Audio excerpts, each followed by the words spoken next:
Le perfect, 6 matchs, 6 victoires, c'est top.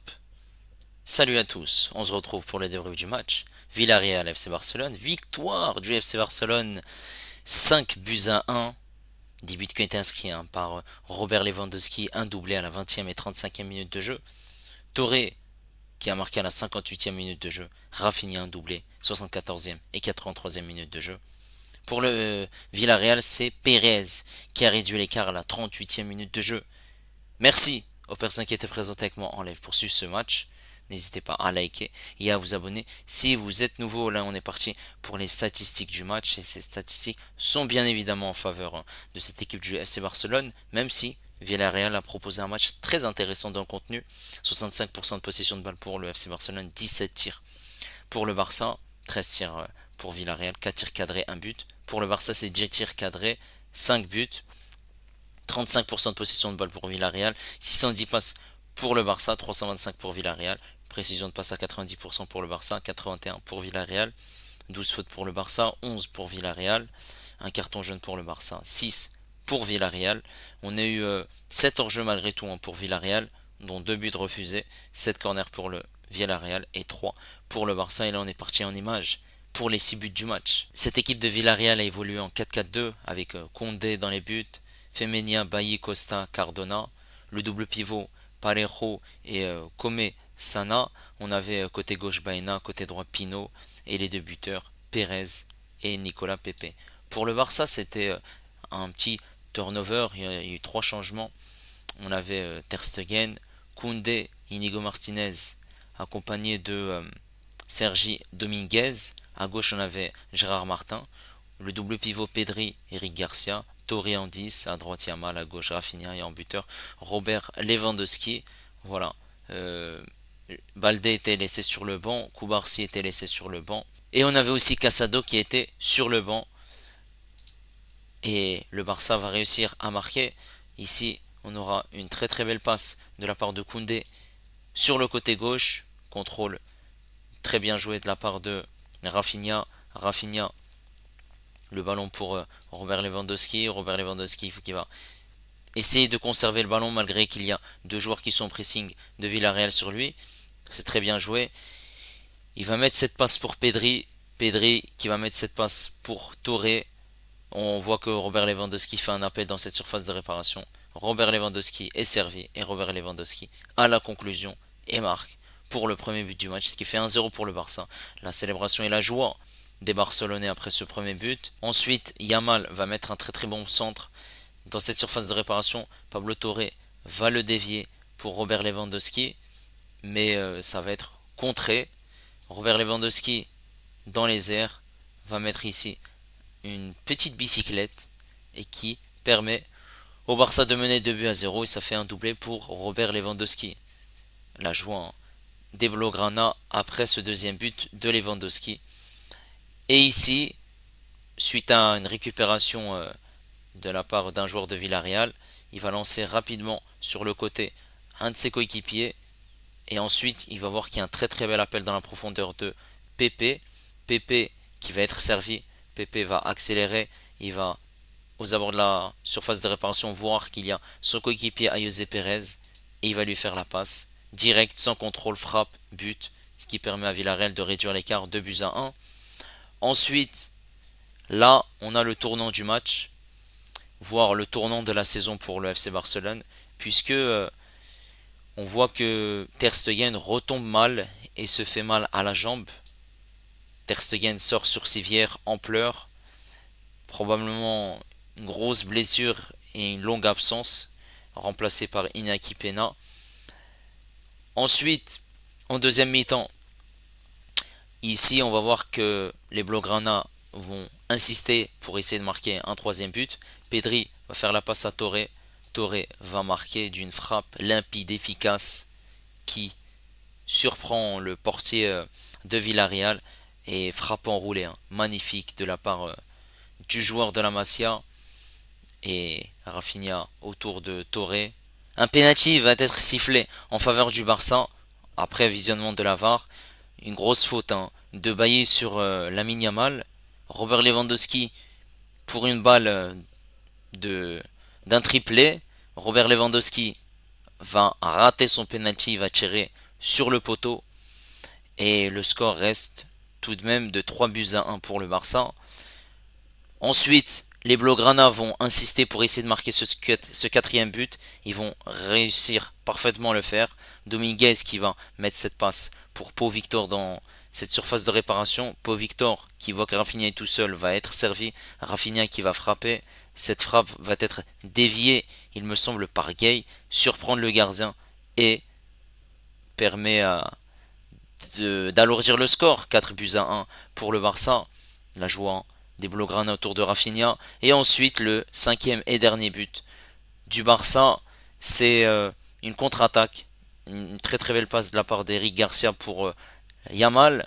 Yamal qui va mettre une magnifique passe extérieure pied gauche. Une galette des rois pour Rafinha. Rafinha sans contrôle va marquer direct et surprendre le portier de Villarreal et permettre au Barça d'alourdir le score.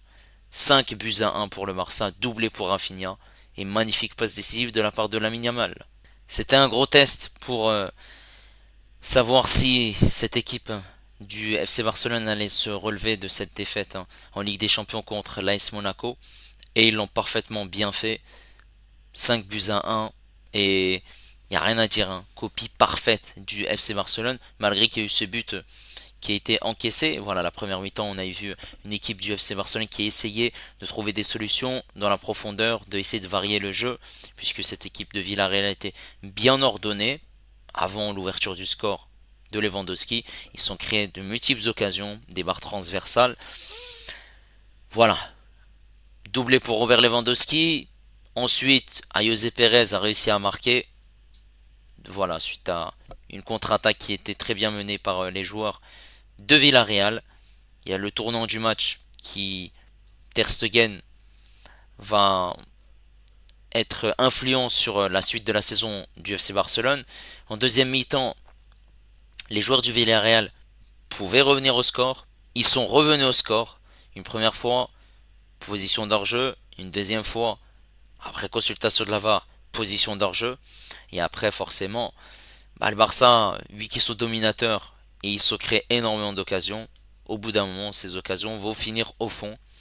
Et c'est ce qui s'est passé avec les buts de Torre, des buts également de Rafinha. Et ils auraient pu même alourdir le score encore plus. Voilà. Maintenant, on va passer à la prestation des joueurs du FC Barcelone. Cette équipe du FC Barcelone était transcendante, était très très bonne et aujourd'hui ils se sont régalés. On va commencer par Marc-André Ter Stegen qui malheureusement a effectué une quarantaine de minutes et qui encaisse ce but. Voilà, malheureusement il peut rien faire. Après certes, il aurait pu pourquoi pas sortir, mais forcément c'était la défense qui n'était pas au top. Mis à part ça, il n'a pas été mis en danger. Mais avec l'entrée d'Iñaki Peña, il a fait un voire deux arrêts pour soulager sa défense, mais sinon il n'a pas été énormément sollicité. Côté droit, on avait Jules Koundé qui a été énorme.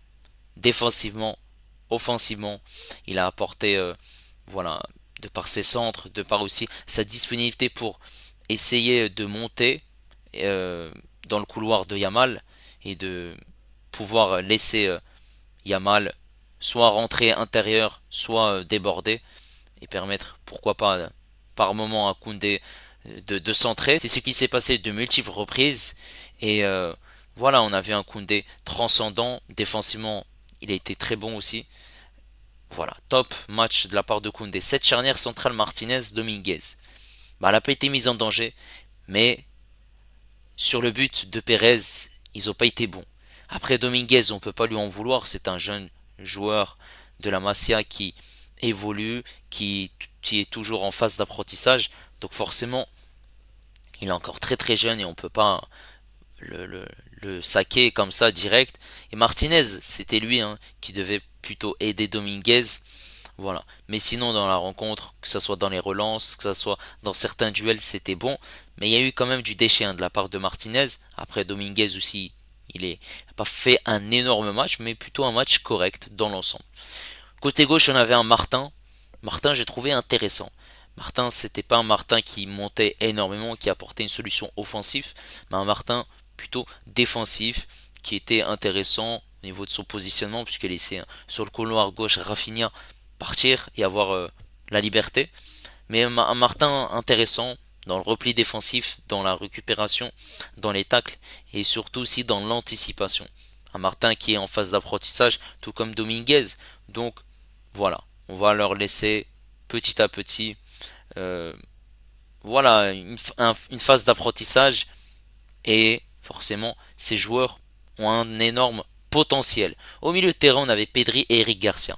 J'ai trouvé un Eric Garcia très limité. Très limité, malgré que la performance du Barça est aboutie aujourd'hui. Un Eric Garcia qui avait du mal. On ne voyait pas un Eric Garcia transcendant.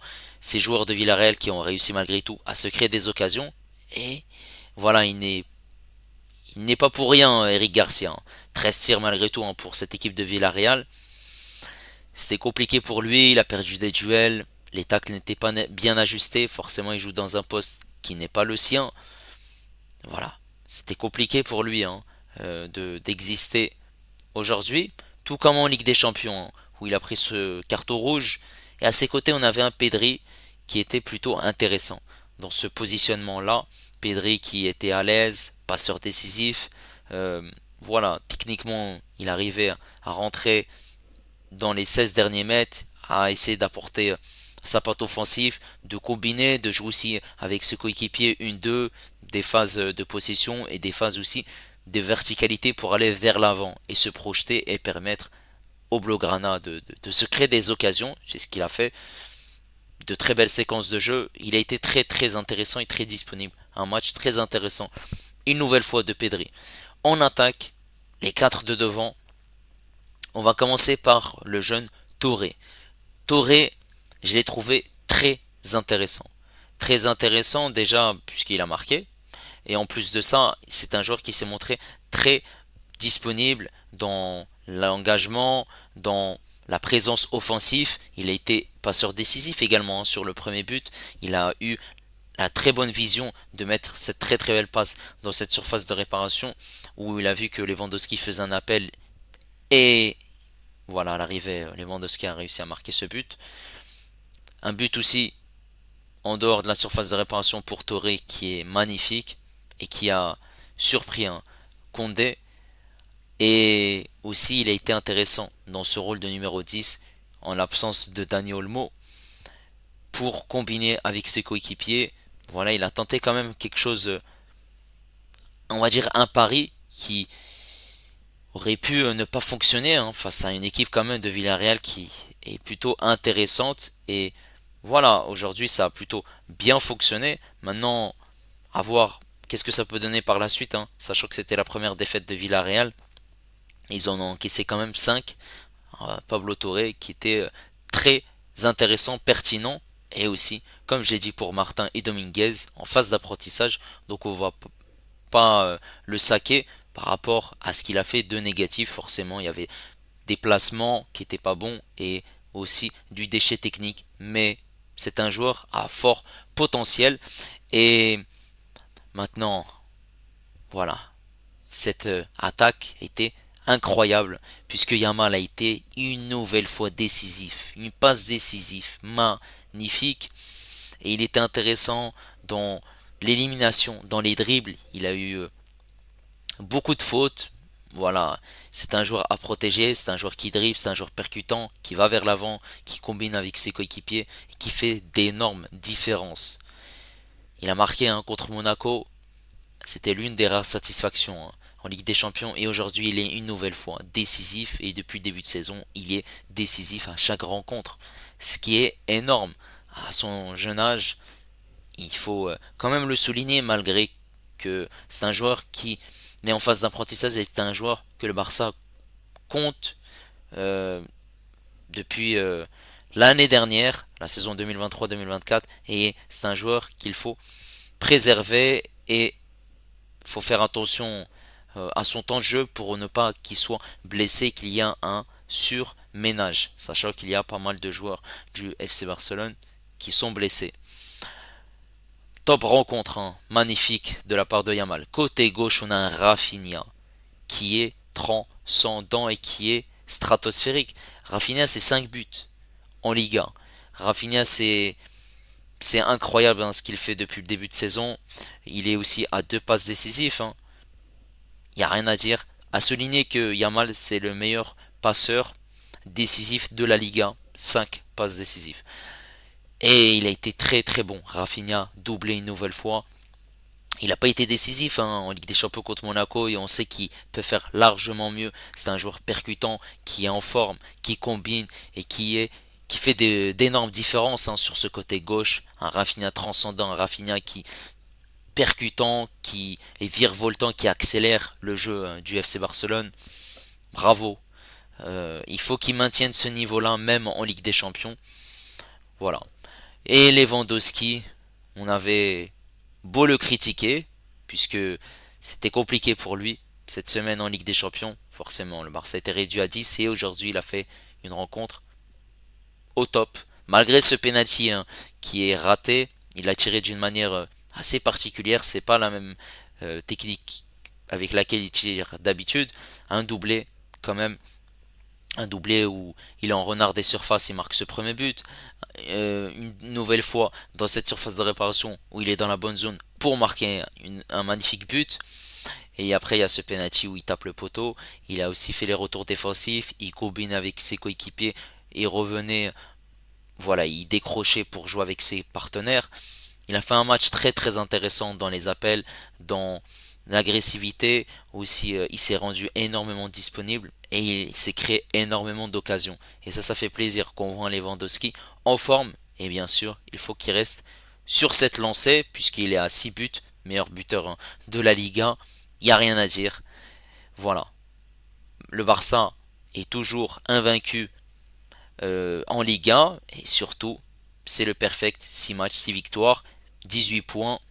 Voilà, il n'y a rien à dire et c'est une équipe qui marque énormément de buts.